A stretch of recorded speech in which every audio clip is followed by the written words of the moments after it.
Después del agrio final de Pescado Rabioso, Luis Alberto Spinetta formó el trío Invisible junto al baterista Héctor Pomo Lorenzo y el bajista Carlos Machi Rufino, a los que se sumó el guitarrista Tomás Gubitsch en la última etapa del grupo. Entre 1974 y 1976, Invisible grabó 3 discos que conforman un corpus musical extraordinario.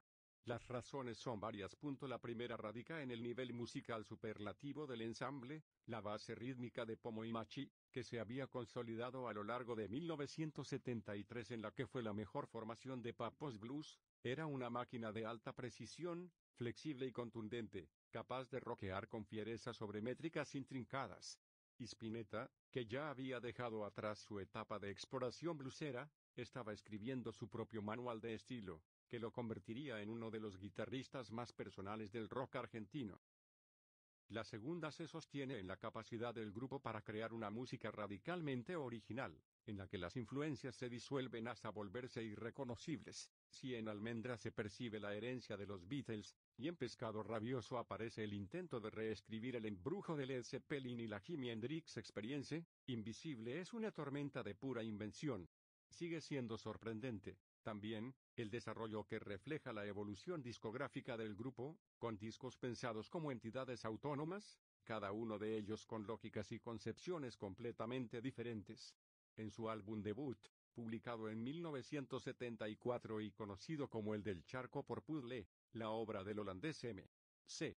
Escher que ilustra la portada, la caligrafía de Invisible no transitaba la huella de los tríos que habían marcado el pulso de los años previos, como Cream o la Jimi Hendrix Experience.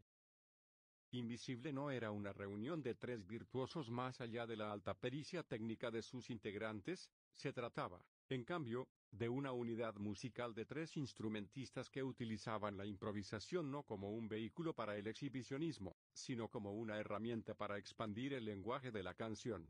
De los 3 discos del grupo, el primero, analizado en perspectiva, mantiene al día de hoy un aura desconcertante, porque nada de lo que había hecho Spinetta hasta ese momento, incluyendo el Protei Quartaud, de 1973, podía anticipar una propuesta tan sofisticada.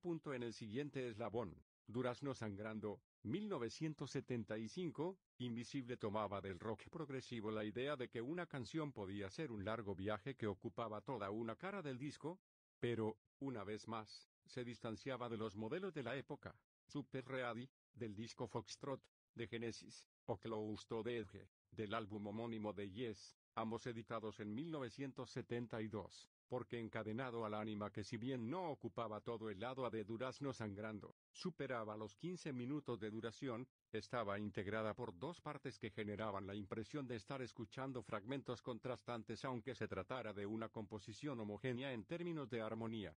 A diferencia de los esquemas imperantes en el rock sinfónico, Encadenado al Ánima no era ni una obra de carácter integral ni una larga suite compuesta de canciones diferentes. El resto del disco se alejaba del poderío que el trío había demostrado en su antecesor.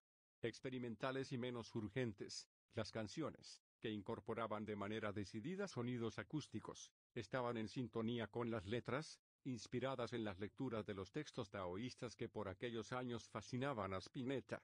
Pero si en los 2 primeros trabajos de Invisible podían encontrarse conexiones más allá de sus diferencias, en El Jardín de los Presentes, 1976, último álbum del grupo, aparece una nueva concepción musical. La primera clave la da el cambio en el esquema compositivo de Spinetta, que se centra en canciones más breves, con menos espacio para la experimentación formal. La segunda es la incorporación de Tomás Gubitsch como guitarrista líder, que devuelve a Spinetta al rol que tenía en Almendra, el de segunda guitarra, decisión que, en vivo, le permitirá cantar más liberado. El acercamiento al tango por parte de los principales referentes del rock argentino no era una novedad. Los integrantes de Almendra siempre manifestaron su admiración por la obra de Astor Piazzolla. Lito Nebbia había incorporado elementos tangueros en Muerte en la Catedral, 1973, y Charly García, a la hora de describir su tango en segunda incluido en Pequeñas anécdotas sobre las instituciones, 1974, el último disco de estudio de Sui Generis, definió la canción como un experimento de corte piazzolleano. Por aquellos años existían, también, grupos como Alas, El trío integrado por Alex Zucker, Carlos Reganti y Gustavo Moreto, que en 1976 debutó con un disco que mezclaba de manera programática el rock progresivo con el tango. De hecho, Moreto participó de la grabación de El Jardín de los Presentes, al igual que los bandoneonistas Rodolfo Mederos y Juan José Mosarini. Por eso no sorprende que Invisible haya incorporado elementos musicales y poéticos provenientes del tango en su último registro, elegido por Martín Graciano para su notable investigación Tigres en la lluvia, de Editorial Vademecum, en la que además de recorrer la historia de Invisible, analiza el contexto cultural y político en el que el álbum fue grabado.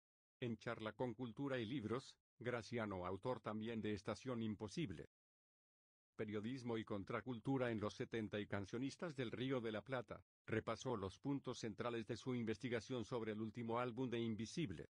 Signo de interrogación abierta. ¿Por qué elegiste El Jardín de los Presentes por sobre los otros discos de Invisible? Signo de interrogación. La razón es un detective que siempre llega tarde.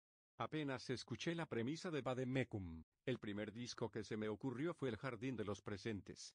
En esa elección intuitiva intervienen cosas sobre las que uno no tiene control, la emoción, la historia personal o el palacio que precede a las ideas. Después llega el oficio, y el intelecto empieza a darle sentido a esa elección. Ahí aparece, en efecto, el enclave histórico y cultural del disco. Pero también su contenido resolutorio, la transformación del grupo, la figura de Gubitsch, la tensión con Borges y Piazzolla, su carácter adivinatorio. Adentro de la cáscara de nuez de ese disco están unas cuantas de mis obsesiones. En el capítulo 13 abordáis varios temas fundamentales, la tensión entre la izquierda y la contracultura, y el despliegue de esa suerte de zona franca musical que se había conformado entre la música que se hacía en Uruguay, Argentina y Brasil, que tenían improntas similares. Me pone contento que subrayes ese capítulo. En un libro estrictamente narrativo, es el único capítulo que, aunque está encapsulado en una anécdota, tiene carácter ensayístico. Me interesaba sacar a Spinetta del lugar donde parece estar adocenado, la historia del rock argentino. Amo la historia del rock argentino y, como diría Martín Rodríguez, su religión, pero siento que necesitamos hacerle algunos agujeritos a ese frasco para que respire la criatura. Para que, después de medio siglo de historia, nos empiece a decir cosas nuevas. Sobre todo teniendo en cuenta que, en este caso, el influjo de Spinetta trascendió largamente esas fronteras.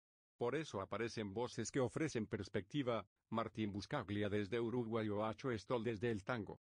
La cuestión política sobrevuela todos los capítulos, lo cual es lógico ya que se trata de un período oscuro en la historia argentina. En un momento haces una buena interpretación del perfil entre político y apolítico de Spinetta. ¿Cómo explicarías la manera en la que Spinetta pensaba la cuestión política? Signo de interrogación. La mejor frase del libro no la escribo yo, sino Martín Rodríguez en el prólogo. Spinetta huía de la realidad, pero la realidad no huía de él. Ahí, cifrada en esa oración, hay muchas cosas. Por empezar, digamos que una cosa es el Spinetta ciudadano y otra cosa es el Spinetta artista. Su obra, digamos, Spinetta, como ciudadano, tendría sus convicciones ideológicas, sus contradicciones, su historia familiar. Sabemos que sus padres eran de extracción peronista, que merodeó la Jaén, Juventud Argentina para la Emancipación Nacional, grupo creado por el futuro montonero Rodolfo Galimberti, durante los días de Almendra, que votó a Alfonsín.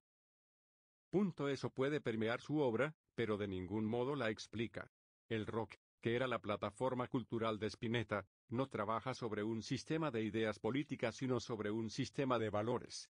Entonces, siguiendo el versículo de Martín Rodríguez, diría que la obra del Spinetta modelo 1976 propone una parapolítica espiritual de la resistencia.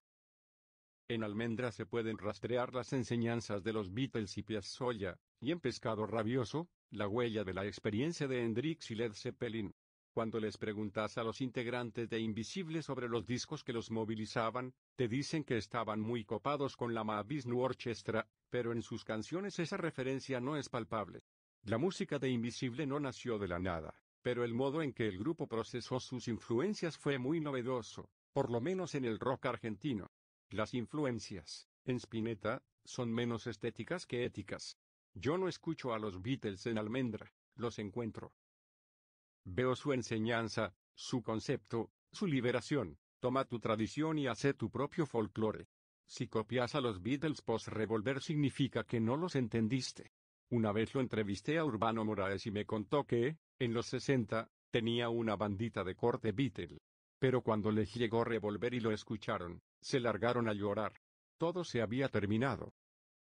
Ya no había sitio para eso, los Beatles te decían crece, elegí tu propia aventura. Eso es el Quinto, el grupo uruguayo de finales de los años 60. En ese sentido, El Jardín de los Presentes es un disco muy Beatle. Aquí y allá están las marcas de la convivencia sagrada, la colección de rock progresivo del sello EMI, pero el Invisible Cuarteto retoma el hilo donde lo había dejado el primer disco de Almendra. El primer Invisible es otra cosa, un nuevo mineral. Un enigma inexpugnable. Ahí Spinetta ya estaba varias capas por fuera del núcleo, empezaba a tocar la red invisible que sostiene todas las cosas. El capítulo 16 aporta muy buena información sobre el período y suma elementos que ayudan a comprender el cuadro de época marcado por la tensión entre arte y política, y los tironeos que se daban entre las diferentes generaciones, en este caso, entre Piazzolla y los músicos de su octeto, pero no se refiere ni a Invisible ni a El Jardín de los Presentes. ¿Por qué decidiste incluirlo? El disco es el vórtice del libro, pero me interesaba contar el cuadro de situación que propició el disco y esbozar la dirección de su onda expansiva. También la figura astrológica que formaba la gravitación de Spinetta, Borges y Piazzolla. El capítulo 16 sigue una de esas líneas de fuga, cómo se resolvió esa tensión entre arte y política en la cancha. En Los Pingos, digamos. Cuando el discurso deja de ser solo discurso y se vuelve acción. Se vuelve consecuencias. Fuente, La Capital, por Diego Giordano.